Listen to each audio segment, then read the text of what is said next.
Hey guys, so finally the D-Day is here। अभी आप लोगों को निकलना है थोड़ी देर में अपने सीए फाउंडेशन के मैथ्स एग्जाम के लिए। तो मैं आप लोगों का ज्यादा टाइम ना लेते हुए आप लोगों को बहुत जल्दी से बताऊंगा कि कैसे आप लोग ज्यादा से ज्यादा क्वेश्चन सॉल्व कर सकते हो सिर्फ 2 घंटे में। ठीक है, and that's where the entire difference lies. कई सारे देखो, क्वेश्चन पेपर सब लोगों के लिए सेम रहता है, राइट? जो क्वेश्चन पेपर आपके लिए वही आपके बगल वाले के लिए, वही उसके बगल वाले के लिए, वो सब के लिए, वो पूरे इंडिया के लिए सेम क्वेश्चन पेपर है। पर फिर भी ऐसा क्यों होता है कि कई सारे लोग 80 प्लस लाते हैं और कई सारे लोग 40 लाने में भी स्ट्रगल करते हैं, राइट? सो उसके बारे में हम लोग यहां पर बात करेंगे। और वो सारी की सारी चीजें, देखो प्रेपरेशन तो मैटर करती है, डेफिनेटली प्रेपरेशन बहुत मैटर करती है, लेकिन ठीक एवरेज प्रेपरेशन वाला स्टूडेंट भी बहुत अच्छा स्कोर कर सकता है अगर वो एग्जाम हॉल में अपने पेपर को प्रॉपरली मैनेज करे, अपने टाइम को प्रॉपरली मैनेज करे। ठीक है, तो आओ देखते हैं कि कैसे आप 2 घंटे के अंदर अंदर मैक्सिमम मल्टीपल चॉइस क्वेश्चंस को अटेम्प्ट कर सकते हो। ठीक है, सबसे पहली जो चीज है वो टाइम को लेकर है। ठीक है, यहां पर अब प्लीज इस चीज को बहुत ध्यान से सुनना। You have to start with the first question. ठीक है, you have to start with the first question.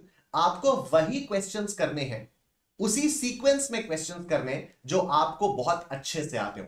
अरे सर ऐसे कैसे होता है? मतलब हम लोगों को क्या पहले हम लोग 100 क्वेश्चन पढ़ के देखें कि कौन कौन से हमें अच्छे से आते हैं, उसके बाद हम उनको मार्क करें? No no, but make sure that you solve only those questions that जो आपको बहुत अच्छे से आते हैं। आप जब क्वेश्चन पेपर पढ़ना स्टार्ट करोगे तो आपको पता चल जाएगा ना। सपोज आपने क्वेश्चन नंबर 1 पढ़ा, आपको समझ में आ गया कि यार ये तो आ नहीं रहा।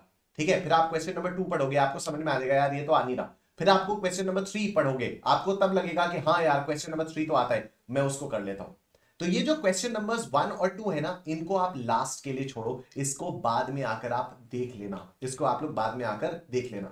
ठीक है, सीरियसली बता रहा हूं, you start with the first question and keep on skipping till you reach a question that you feel that you know the best. अब यहां पर होगा क्या, बहुत ही प्रैक्टिकल चीज है, और वो चीज ये है कि जब आप क्वेश्चंस पढ़ोगे ना, आपने सपोज पहला स्किप किया, दूसरा स्किप किया, तीसरा स्किप किया, चौथा स्किप किया, पांचवा जब आप स्किप करने चलोगे तो आपके दिल की धड़कन तेज होने लग जाएगी। आपको लगेगा यार शिट, मेरे को तो कुछ भी नहीं आता।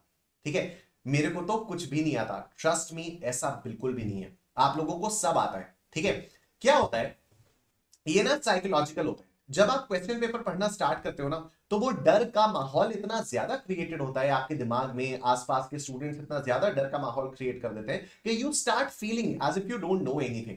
ठीक है, और इंस्टीट्यूट भी कई बार जानबूझकर जो डिफिकल्ट टाइप के क्वेश्चंस होते हैं वो स्टार्टिंग में और एंड में डालता है। ठीक है, मैं एंड में क्यों बोल रहा हूं, इसलिए बोल रहा हूं जिससे कई सारे स्टूडेंट्स फिर ये कहते हैं अरे सर फिर तो हम लोग क्वेश्चन नंबर 100 से देखना स्टार्ट कर सकते हैं। ठीक है, हम लोग क्वेश्चन नंबर 100 से देखना स्टार्ट कर देते हैं, वहां से हम लोग क्वेश्चंस को सॉल्व करने लग जाएंगे। ठीक है, तो ऐसा नहीं है। आप लोग कहीं से भी स्टार्ट करो, आप बीच से स्टार्ट कर दो, आप शुरुआत से स्टार्ट कर दो, आप एंड से स्टार्ट कर दो, उससे कोई फर्क नहीं पड़ता। It's more of a psychology game than the structure of the question paper. ठीक है, तो इंस्टीट्यूट बीच बीच में टफ क्वेश्चंस डालता रहता है, लेकिन जब आप कोई क्वेश्चन पेपर पढ़ना स्टार्ट करते हो ना, तो इनिशियली आपको इतना ज्यादा वो डर लगा रहता है कि आपको लगता है कि आपको कुछ नहीं आता, लेकिन ऐसा होता नहीं है। ठीक है, तो मैं हमेशा एक चीज बताता हूं इसमें कि मैंने एक एमसीक्यूज का एग्जाम दिया था अभी जनवरी 2022 में मैंने दिया था, सर्टिफाइड रिसर्च एनालिस्ट बनने का मैंने एग्जाम दिया था। वहां पर मेरे साथ एग्जैक्टली सेम चीज हुई थी। 100 क्वेश्चंस थे, सारे के सारे एमसीक्यूज थे। ठीक है, and I kept on skipping the questions. मैं क्वेश्चंस को छोड़ता गया और मेरी ना हार्ट बीट एकदम तेज होने लगी कि शिट यार मेरे को तो कुछ भी नहीं आता है। आपको पता है, when I solved the entire paper, मेरे को क्या रियलाइज हुआ कि I had left only 20 questions. 100 marks के क्वेश्चन पेपर, 100 क्वेश्चंस में से मैं स्किप करे जा रहा हूं। जब आप स्किप कर रहे होगे तब आपको एकदम से फील होगा कि यार आपने तो बहुत ज्यादा स्किप कर दिया, बट ट्रस्ट मी, उतना स्किप आप करते नहीं हो जितना आपको लगता है कि आप स्किप कर रहे हो। ठीक है, तो 15-20 मैक्सिमम 25 क्वेश्चंस भी अगर आपने स्किप कर दिए तो क्या फर्क पड़ता है? 75 क्वेश्चंस में तो आप लोगों ने एकदम कायदे से सॉल्व किया है ना। 75 क्वेश्चंस अगर आपने कायदे से सॉल्व किया तो 75 मार्क्स आपके आ गए, और अगर आपके 75 मार्क्स आ गए तो उसके बाद आप मैथ्स के एग्जाम में पास तो हो ही गए ना। प्रॉब्लम सारी की सारी यहीं पर आती है कि जब आप लोग क्वेश्चन नंबर 1 पढ़ते हो और उसमें आप पूरा का पूरा टाइम गंवा देते हो, आप सॉल्व करते रहते हो, ईगो आ जाती है कि अरे यार लॉजिकल रीजनिंग का क्वेश्चन है, इतना सिंपल सा क्वेश्चन है, मैं कैसे नहीं कर पा रहा हूं? अरे टाइम वैल्यू ऑफ मनी तो बहुत ही अच्छे से किया था, निशु भैया ने बहुत अच्छे से कराया था, टाइम वैल्यू ऑफ मनी मेरे से क्यों नहीं हो पा रहा है? ये ईगो एग्जाम में नहीं लानी है। आईसीएआई जानबूझकर कुछ कुछ ऐसे क्वेश्चंस डालता है जो थोड़े डिफिकल्ट होते हैं, जो आपके लेवल से ऊपर के होते हैं, जिनको कॉम्प्रिहेंड करने में आप लोगों को दिक्कत आ सकती है या टाइम लग सकता है। Right, maximum questions 80 to 90% of the questions एकदम स्ट्रेट फॉरवर्ड होते हैं। लेकिन वो 80 to 90% क्वेश्चंस के ऊपर दिमाग ना लगाकर हमारा दिमाग इनएडवर्टेंटली उन क्वेश्चंस के ऊपर चला जाता है जो हमसे नहीं हो पा रहे होते हैं, और हम ना चाहते हुए भी उन क्वेश्चंस पर बहुत ज्यादा टाइम वेस्ट कर देते हैं। ठीक है, तो ये आपको बिल्कुल भी नहीं करना है। This is the main difference between a person who scores 80 plus and a person who struggles to score even 40 marks, right? कि कुछ क्वेश्चंस डेफिनेटली एम्बिग्यूअस होंगे, कुछ क्वेश्चंस में डेफिनेटली गलतियां होंगी, ठीक है, लेकिन क्या होगा, वो गलतियां सबके लिए ना यार। तो जो स्मार्ट स्टूडेंट होगा वो उन क्वेश्चंस को स्किप कर देगा, आगे बढ़ जाएगा, और जो क्वेश्चंस उसको आते होंगे, जो क्वेश्चंस सही होंगे, वो उन क्वेश्चंस को सॉल्व करके आएगा। आप देखोगे 1 घंटे के अंदर अंदर you will be able to solve 80 questions. I am not joking, this has been the feedback of a lot of students who have been following this strategy. ठीक है, बहुत सारे स्टूडेंट्स बताते हैं मेरे को, आज शाम को कई सारे स्टूडेंट्स बताएंगे फोन करके या टेक्स्ट करके या इंस्टाग्राम पे मैसेज करके कि सर 1 घंटे के अंदर अंदर मेरा 80 मार्क्स से ज्यादा का क्वेश्चन पेपर हो गया था। क्यों? क्योंकि 20 क्वेश्चन जो नहीं आ पा रहे थे उनको छोड़ते गए, और जो क्वेश्चंस आ रहे थे उनको करते गए। अब आप सोचो 80 मार्क्स अगर आपने कर लिए, ठीक है, 80 मार्क्स आपके पक्के हो गए। चलो वहां पर भी मैं एक मार्जिन ऑफ एरर मान लेता हूं, 10% का मैं मार्जिन ऑफ एरर मानता हूं। 80 में से सपोज आपके 8 क्वेश्चंस गलत हो गए, 80 में से सपोज आपके 8 क्वेश्चंस गलत हो गए, 72 करेक्ट है, ठीक है, 72 मार्क्स आपको मिल गए।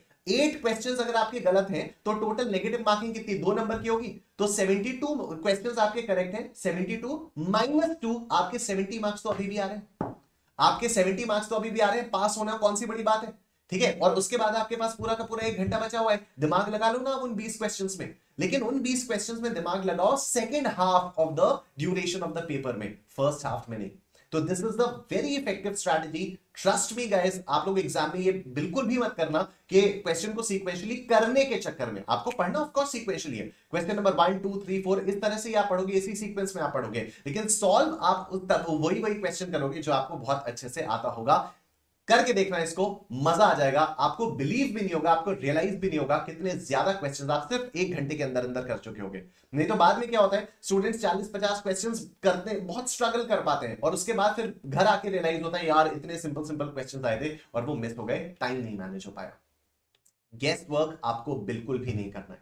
रिमेंबर, नेगेटिव मार्किंग है, हर गलत जवाब आपके 0.25 मार्क्स लेकर जाएगा, ठीक है। तो अगर आपने 2 क्वेश्चंस अटेम्प्ट किए, समझना बात को, पहले क्वेश्चन करेक्ट हुआ, दूसरा क्वेश्चन गलत हो गया, तो पहले क्वेश्चन का आपको 1 नंबर मिला, दूसरे क्वेश्चन गलत होने के चक्कर में आपके 0.25 चले गए, तो जो 1 नंबर आपको पहले से मिला हुआ था उसमें से ही तो जाएगा 0.25, और कहां से जाएगा 0.25? तो अब आपका टोटल स्कोर कितना हो गया, 0.75 आपका टोटल स्कोर हो गया, ठीक है। उसके बाद फिर आप तीसरे क्वेश्चन पर आए, फिर चौथे क्वेश्चन पर आए एंड सो ऑन। तो आपको गेस वर्क बिल्कुल भी नहीं करना है, नेगेटिव मार्किंग है, नेगेटिव मार्किंग से डर के रहना है, बहुत डर के रहना है, और बिल्कुल भी हम लोगों को गेस वर्क नहीं करना है। फाइनली बस इतना मैं कहना चाहता हूं, ओएमआर शीट पर इंस्ट्रक्शंस बहुत ध्यान से पढ़ लेना, ठीक है। नहीं तो क्या होगा कि सर पेंसिल से मार्क करना था, मैंने तो पेन से मार्क कर दिया, सर पेन से मार्क करना था, मैंने तो पेंसिल से मार्क कर दिया। आप 2 शार्पेंड पेंसिल्स लेकर जाओगे, black pen, blue pen, scale सब लेकर जाओगे, ठीक है। अपने कैलकुलेटर अच्छे से रख लेना, कैलकुलेटर बहुत जरूरी होने वाला है आज, राइट।